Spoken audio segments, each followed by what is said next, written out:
جی ناظرین، اس وقت آپ کو بڑی خبر سے آگاہ کرتے چلیں۔ سابق وزیر اعظم شاہد خاقان عباسی کو گرفتار کر لیا گیا۔ جی ہاں، سابق وزیر اعظم شاہد خاقان عباسی کو گرفتار کر لیا گیا ہے۔ مسلم لیگ نون کی ایک اور بڑی وکٹ گر گئی ہے۔ جی ہاں، سابق وزیر اعظم شاہد خاقان عباسی کو لاہور سے ٹھوکر نیاز بیگ سے گرفتار کر لیا گیا۔ تفصیلات کے مطابق سابق وزیر اعظم شاہد خاقان عباسی کو لاہور کے ٹور پلازا سے گرفتار کر لیا گیا ہے۔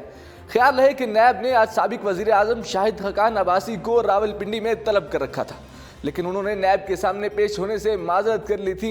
نیب راولپنڈی نے شاہد خاقان عباسی کو LNG ٹرمینل کا غیر قانونی ٹھیکہ دینے کے الزام میں تفتیش کے لیے طلب کیا تھا، اور سابق وزیر اعظم کو صبح 10 بجے نیب راولپنڈی میں پیش ہونے کی ہدایت کی گئی تھی، لیکن وہ پیش نہیں ہوئے۔ واضح ہے کہ گزشتہ سال chairman NAB justice retired Javed Iqbal کی زیر صدارت ہونے والے اجلاس میں سابق وزرائے اعظم نواز شریف اور شاہد خاقان عباسی کے خلاف بدعنوانی اور اختیارات کے ناجائز استعمال کے الزامات کی تحقیقات کی منظوری دی گئی تھی۔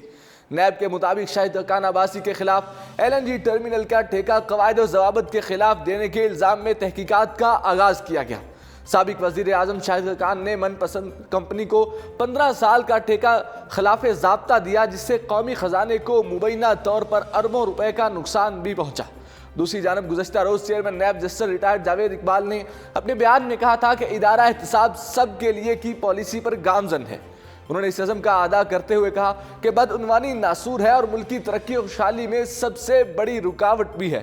جی ہاں، ایک بار پھر آپ کو بتاتے چلیں کہ سابق وزیر اعظم شاہد خاقان عباسی کو گرفتار کر لیا گیا ہے۔ مسلم لیگ نون کے سینئر رہنما اور سابق وزیر اعظم کو گرفتار کر لیا گیا ہے۔ لاہور ٹھوکر نیاز بیگ سے گرفتار کیا گیا ہے۔ سابق وزیر اعظم شاہد خاقان عباسی کو راولپنڈی سے لاہور آ رہے تھے اور ٹھوکر نیاز بیگ پر پولیس حکام نے انہیں نیب کے حوالے کر دیا۔ جی ہاں، سابق وزیر اعظم کو گرفتار کر لیا گیا ہے۔